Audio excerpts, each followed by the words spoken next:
Assalamualaikum warahmatullahi wabarakatuh dan selamat datang di Bung Tommy Channel.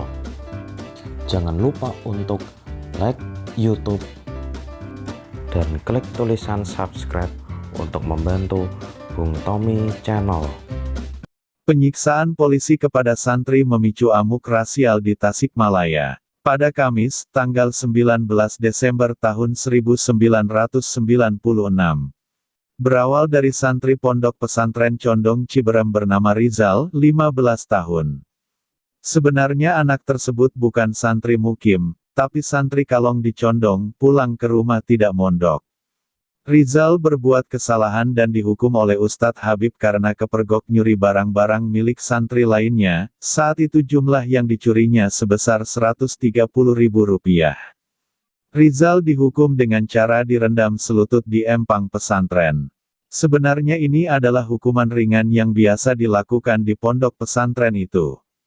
Dan hukuman ini sudah seizin Kiai Haji Makmun pimpinan pesantren. Namun anak itu tak terima dan langsung melapor kepada ayahnya, Kopral Nur Samsi, anggota Sabara Polres Tasikmalaya. Dengan arogan dan amarah dia langsung mendatangi pesantren pada hari itu juga. Setelah Nur Samsi menerima penjelasan Kiai Haji Makmun dan Ustadz Mahmud Farid, 38 tahun, pihak Pondok Condong merasa urusan ini sudah selesai. Namun pada Jumat, tanggal 20 Desember tahun 1996 Kopral Nur Samsi saat itu merasa paling gagah sebagai seorang polisi. Dia dendam dan membuat surat pemanggilan untuk Habib Hamdani Ali, 25 tahun, dan Ihsan, 25 tahun. Surat tersebut ditandatangani oleh perwira jaga dan bukan oleh Kapolres Tasikmalaya Letkol Suherman saat itu. Pada Sabtu, tanggal 21 Desember tahun 1996 karena mendapat surat panggilan polisi, Ustadz Mahmud bersama Kiai Haji Makmun datang ke Polres Tasikmalaya memenuhi panggilan polisi. Tapi kedatangannya tanpa kehadiran Habib. Maka, pihak Polres meminta Habib untuk memenuhi panggilan kedua pada hari Senin tanggal 23 Desember tahun 1996. Pada Senin, tanggal 23 Desember tahun 1996 Habib Hamdani Ali tiba pukul 8.30 pagi di Polres Tasikmalaya. Dia didampingi dua santri lainnya yaitu Ihsan dan Ed Musodik. Ikut juga Ustadz Mahmud Farid. Mereka datang memenuhi panggilan polisi pada hari Sabtu. Mereka disambut 4 petugas jaga. Tiba-tiba, Kopral Nur Samsi begitu melihat Habib langsung menjambak rambut santri itu dan langsung memukul. Entah mengapa keempat petugas jaga lainnya juga ikut menghajar dan menendang Habib. Melihat hal ini, Ustadz Mahmud berusaha melerai dengan menghalangi 4 polisi, Nur Samsi, Serda Agus M, Serda Agus Y, Serda Dedi, yang tengah membabi buta itu. Dia ingin melindungi Habib, namun Mahmud malah menjadi bulan-bulanan polisi yang sudah lepas kontrol itu. Belum puas menghajar, polisi-polisi tadi beralih menghajar Ihsan, yang tak dapat berbuat apa-apa kecuali pasrah. Santri Ed begitu melihat penyiksaan terhadap Ustadz dan rekan-rekannya langsung kabur dari Polres dan melapor kepada pimpinan pesantren, Kiai Haji Makmun. Tanpa menunggu lama, ayah Ustadz Mahmud ini segera melaporkan penganiayaan atas anaknya kepada Wakil Bupati Tasikmalaya, Usman Rusman. Dan Rusman segera memerintahkan Kepala Dinas Sosial Politik Kabupaten Tasikmalaya untuk meluncur ke Polres Tasikmalaya. Menjelang duhur penyiksaan baru dihentikan, tepatnya ketika utusan Pemda Tasikmalaya tiba di Polres Tasikmalaya. Ustadz Mahmud yang sudah babak belur segera dilarikan ke Rumah Sakit Umum Daerah Tasikmalaya. Saya ditendang dan dipukuli di ruang pemeriksaan dan tahanan, sembari disuruh push up. Dan yang menyakitkan, ada seorang petugas memaki-maki saya dengan kata-kata kasar, tutur Ustadz Mahmud Farid dilansir Tempo Interaktif, Senin tanggal 30 Desember tahun 1996, di Pondok Pesantren Condong. Ustadz Mahmud hanya bertahan 3 jam di rumah sakit.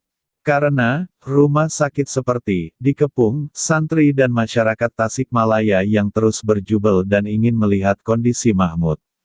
Atas saran keluarga, Ustadz Mahmud pulang ke rumah diantar orang tua dan puluhan santri. Hari sudah sore, sekitar pukul 16. Sorenya, sekitar pukul 17, Kapolres Letkol Suherman didampingi Muspida Tasikmalaya berkunjung sekaligus bersilaturahmi dengan pimpinan pondok.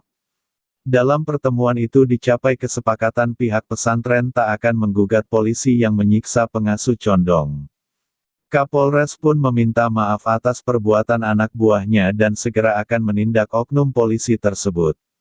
Selain itu, pihak Polres akan menanggung seluruh biaya pengobatan. Sejak Mahmud Farid pulang ke rumah, di masyarakat dan kalangan pesantren berkembang isu bahwa Mahmud dikabarkan meninggal dianiaya polisi. Bahkan, Kiai Makmun pun digosipkan telah meninggal dunia. Dan kata kabar angin itu, saat pengasuh dan santri condong digebuki di Polres Tasikmalaya, terdengar ada kata-kata penghinaan dan pelecehan terhadap pemuka agama itu. Walhasil, isu pelecehan dan penghinaan serta kabar angin meninggalnya Ustadz Mahmud meluas hingga keluar Tasikmalaya. Akibatnya, banyak simpatisan yang datang ke Tasikmalaya untuk mengkonfirmasikan berita ini. Memang kebetulan ada seorang, Mahmud, yang meninggal, yakni seorang tukang kayu yang tidak ada sangkut pautnya dengan peristiwa itu. Kamis, tanggal 26 Desember tahun 1996 isu meninggalnya Ustadz Mahmud terus meluas. Maka pagi hari itu, sekitar pukul 10, ribuan orang berkumpul di Masjid Agung Tasikmalaya, Jalan HZ Mustafa, untuk melakukan doa bersama. Di tengah ribuan massa yang terus bertambah, Komandan Korem 062 Tarumanegara, Kolonel M. Yasin, menjelaskan bahwa oknum-oknum polisi yang menganiaya Ustadz Mahmud beserta dua santrinya sudah ditangani oleh detasemen polisi militer. Ketika ribuan orang berada di masjid, ribuan yang lain diam-diam mulai bergerak ke arah markas Polres di Jalan Yuda Negara, yang berjarak sekitar 500 meter dari Masjid Agung. Massa menuntut agar Kapolres meminta maaf secara terbuka. Bupati dan Kapolres yang tengah berada di Mapolres berusaha menenangkan massa yang kian tak sabar, sembari meneriakkan takbir. Aparat keamanan berbaju hijau yang telah siaga berusaha menghalau massa agar tidak merusak markas Polres Tasikmalaya itu. Sementara itu, massa di Masjid Agung akhirnya terpecah-pecah. Sebagian mulai bergerak ke arah Jalan HZ Mustafa dan mulai melakukan perusakan dan pembakaran. Dua department store besar, Matahari dan Yogya, adalah bangunan pertama yang dihajar massa dengan batu dan kemudian dibakar. Dari Jalan HZ Mustafa, massa mulai menyebar ke arah barat. Yang lainnya menuju arah timur dan massa inilah yang membakar gereja Katolik Salib Suci. Sementara nasib gereja lainnya yang berada di Jalan Salakaso, Cipatujah, Veteran, dan Wiratuningrat akhirnya mengalami nasib serupa. Gereja-gereja itu dibakar dan dirusak. Aparat keamanan yang berasal dari Batalion 330 Bandung, Batalion 323 Majalengka, Batalion 301 Sumedang, serta dari Kostrad dan Arhanud, segera menghalau massa keluar kota Tasikmalaya. Walau sudah mengerahkan sekitar 800 personil, namun pembakaran dan pengrusakan masih terus berlanjut.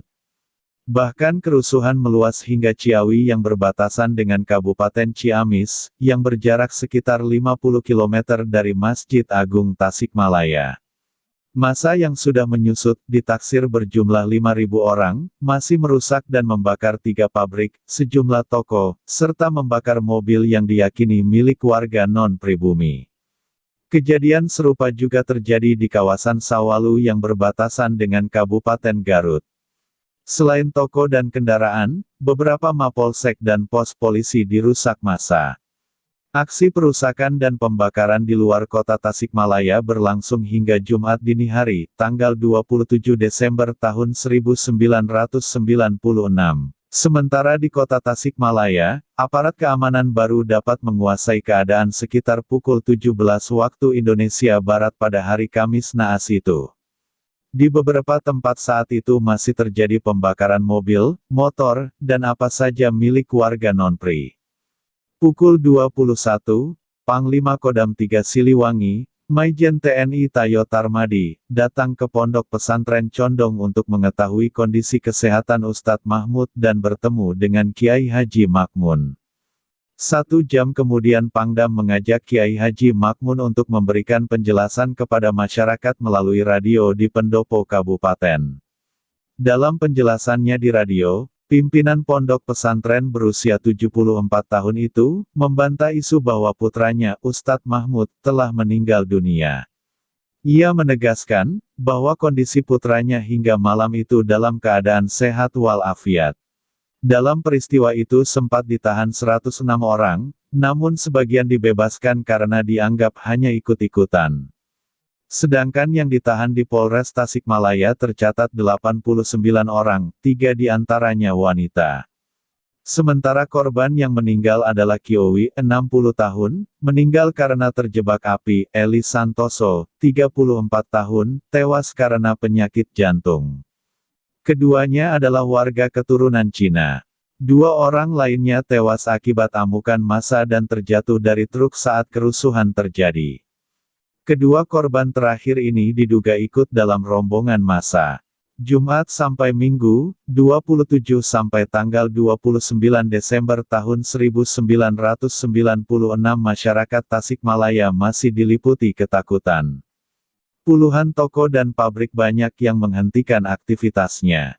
Sementara di berbagai sudut kota, tembok, dan toko-toko, serta kendaraan bermotor, banyak dijumpai kata-kata, Muslim, atau kepunyaan keluarga Muslim. Agaknya, ini upaya untuk menghindari amukan massa. Aparat Pemda dibantu organisasi pemuda dan Karang Taruna, serta masyarakat pesantren, mulai membersihkan sisa-sisa kerusuhan. Senin, tanggal 30 Desember tahun 1996. Pangdam Siliwangi selaku Ketua Bakorstanasda Jawa Barat bersama Kapolda dan Gubernur Jawa Barat mengadakan silaturahmi dengan tokoh dan alim ulama se-Tasikmalaya. Hadir dalam acara tersebut, Menteri Agama Tarmizi Taher, Ketua MUI Kiai Haji Ali Yafi, anggota Komnas HAM Albert Hasibuan dan tokoh-tokoh non-Islam. Kerusuhan yang diperkirakan menelan kerugian 85 miliar rupiah tersebut disesalkan banyak pihak. Kapolda Jawa Barat, Maijen Nana Permana, yang aparatnya dituduh memicu kerusuhan ini berjanji akan menindak tegas anak buahnya yang melakukan pelanggaran. Semua berkasnya belum saya terima. Mengenai hukuman, Mahkamah Militer yang akan memutuskan, ujar Nana Permana yang asli Tasikmalaya ini. Benarkah peristiwa Tasikmalaya melulu soal kekesalan pada polisi? Tatang Setiawan, Ketua Bina Sektor Informal Tasikmalaya, melihat lain ada penyebab yang lain. Yaitu, kekecewaan masyarakat selama ini yang secara ekonomi terpinggir. Masyarakat Tasikmalaya itu kreativitasnya di bidang kredit, bordir, anyaman, dan peternakan. Sebelum masuk pemodal kuat, mereka dapat hidup layak dari usaha mereka. Tapi sekarang dengan masuknya konglomerasi, masyarakat Tasikmalaya terpinggirkan, kata Tatang yang punya anggota 1.200 orang ini yang bergerak di 60 kelompok sektor informal. Senin, tanggal 30 Desember tahun 1996. Kota Tasikmalaya, Perai Adipura 1995, berangsur-angsur pulih. Rakyat kembali sibuk dengan kegiatannya. Sejumlah angkutan kota mulai melayani masyarakat. Begitu pula kesibukan aparat pemerintahan. Polisi yang sebelumnya seperti menghilang dari jalanan, kembali menjalankan tugasnya mengatur lalu lintas. Namun, sebagian besar toko, swalayan, dan bank-bank di kota Tasikmalaya masih tutup. Sementara sisa-sisa kerusuhan sudah tidak tampak di jalan. Hanya bangunan hangus yang jadi saksi kerusuhan yang paling parah sepanjang sejarah Tasikmalaya itu. Boleh jadi, kerusuhan di Tasikmalaya bukan soal spontanitas atau solidaritas. Karena, ada saja yang menyaksikan beberapa truk berukuran besar penuh berisi manusia menurunkan penumpang di Tasikmalaya menjelang kerusuhan. Kabarnya, sekitar 100 pengendara motor, di antaranya berambut gondrong, ada yang beranting dan berpeci, juga datang dari luar kota untuk mengajak orang-orang Tasikmalaya membuat perhitungan, karena ada Muslim yang dianiaya.